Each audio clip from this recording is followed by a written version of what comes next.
நம்ம இன்றைக்கி meal maker வச்சு மீல் மேக்கர் சுக்கா எப்படி செய்கிறதுன்னு பார்க்க போகிறோம். அதுக்கு சின்ன சைஸ் மீல் மேக்கரை ஒரு அரை மணி நேரத்துக்கு முன்னாடியே நார்மல் வாட்டரில் ஊற வச்சு எடுத்துக்கணும். உங்களுக்கு டைம் இருக்குது அப்படின்னா நீங்கள் நார்மல் வாட்டரில் அரை மணி நேரம் ஊற வச்சு ரெடி பண்ணிக்கலாம். டைம் இல்லை அப்படின்னா இன்ஸ்டண்ட்டாக உடனே ரெடி பண்ணுறதுக்கு சுடு தண்ணியில் கொதிக்க வச்சு ஊற்றிக்கோங்க. இந்த டிஷ்ஷு செய்கிறதுக்கு முன்னாடி மீல் மேக்கரை நல்லா கழுவி எடுத்துக்கணும். 6லேருந்து 7 டைமு, இல்லைன்னா அதுலேருந்து ஒரு வித ஸ்மெல்லு வரும். அதனால் நல்லா கழுவி எடுத்துக்கோங்க பிழிஞ்சு விட்டு. நீங்கள் மீல் மேக்கரில் எந்த டிஷ்ஷு செய்கிறதா இருந்தாலும் முதல்ல நல்லா ஊற வச்சு கழுவி எடுத்துகிட்டு அதுக்கப்புறம் தான் செய்யணும்.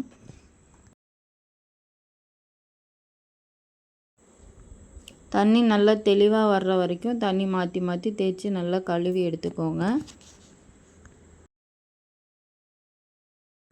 ஒரு கடாயில் 1 டேபிள் ஸ்பூன் எண்ணெய் சேர்த்துக்கோங்க. எண்ணெய் சூடானதும் சிறிதளவு சோம்பு, சிறிதளவு ஜீரகம் சேர்த்து கூடவே கிராம்பு 3, கல்பாசி சிறிதளவு சேர்த்துக்கோங்க. சேர்த்துட்டு நறுக்கி வச்சுருக்க சின்ன வெங்காயம் 1 கப்பு சேர்த்து விட்டுட்டு நல்லா கலந்து விடுங்க. வெங்காயம் நல்லா கலர் சேஞ்ச் ஆகி கோல்டன் ப்ரௌன் கலரில் வரணும்.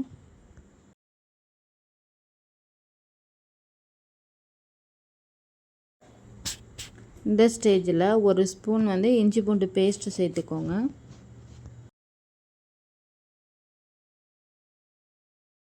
சேர்த்துட்டு நல்லா கலந்து விடுங்க.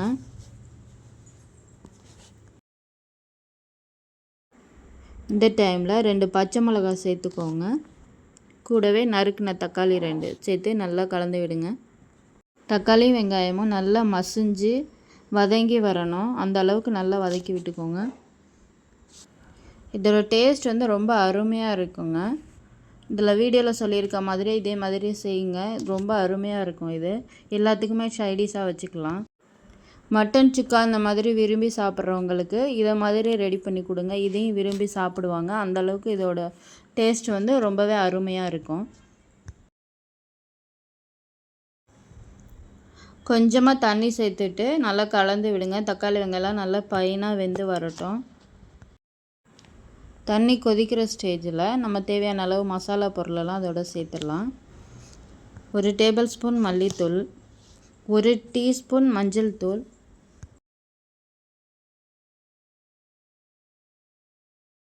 3/4 டேபிள் ஸ்பூன் மிளகாய்த்தூள்,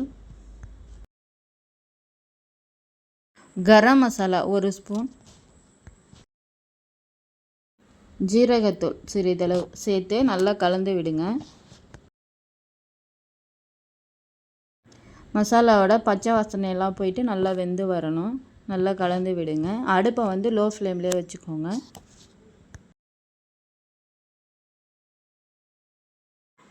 நல்லா கலந்து விட்டுட்டு இது கூட 1 கைப்பிடி அளவுக்கு நறுக்கின மல்லி இலையும் புதினா இலையும் சேர்த்துக்கோங்க.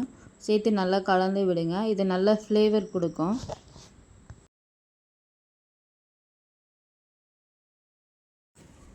சேர்த்து கலந்து விட்டுட்டு நம்ம ரெடி பண்ணி வச்சுருக்க மீல் மேக்கரை இதோட சேர்த்துக்கணும். சேர்த்துட்டு நல்லா கலந்து விட்டுக்கிட்டே வாங்க. அடுப்பை மீடியம் ஹீட்லேயே வச்சுட்டு கலந்து விட்டுட்டே வாங்க. நம்ம சேர்த்துருக்க மசாலா பொருள் எல்லாம் அதோட நல்லா கோட்டாகி வெந்து வரணும்.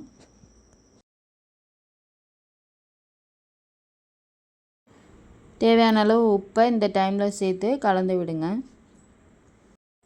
இட்லி, தோசை, சப்பாத்தி எல்லாத்தோடையும் சேர்த்து சாப்பிட்லாம், நல்லாயிருக்கும். இது தண்ணி வற்றுற வரைக்கும் மீடியம் ஹீட்டில் வச்சுட்டு கலந்து விட்டுட்டே வாங்க. இடையில இடையில நறுக்குன மல்லி இலையை தூவி கலந்து விட்டுட்டே வந்திங்கன்னா இன்னும் டேஸ்ட் நல்லாயிருக்கும். ஹோட்டல்லலாம் இந்த மெத்தடில் தான் செய்வாங்க. நீங்கள் வீட்டிலே இதே மாதிரி ட்ரை பண்ணி பாருங்கள். நான்வெஜ் சாப்பிட விரும்பாதவங்க அவங்களுக்குலாம் இந்த மாதிரி ரெசிபி ரொம்பவே நல்லாயிருக்கும். இந்த மாதிரி ட்ரை பண்ணி பாருங்க. மசாலாலாம் நல்லா கோட்டாகிருச்சு, தண்ணியும் வற்றி வந்துருச்சு. மீல் மேக்கர் சுக்கா ரெடி ஆகிடுச்சு. இப்போ இது கூட நறுக்குன மல்லி இலையை சேர்த்து கலந்து விட்டு இறக்க வேண்டியதுதான். அவ்வளோதாங்க, ரொம்பவே சுவையான மீல் மேக்கர் சுக்கா ரெடி. இந்த வீடியோ உங்களுக்கு பிடிச்சதுன்னா நம்ம சேனலை சப்ஸ்கிரைப் பண்ணிக்கோங்க. உங்கள் ஃப்ரெண்ட்ஸ் அண்ட் ஃபேமிலிக்கு ஷேர் பண்ணுங்கள். தேங்க்யூ ஃபார் வாட்சிங்.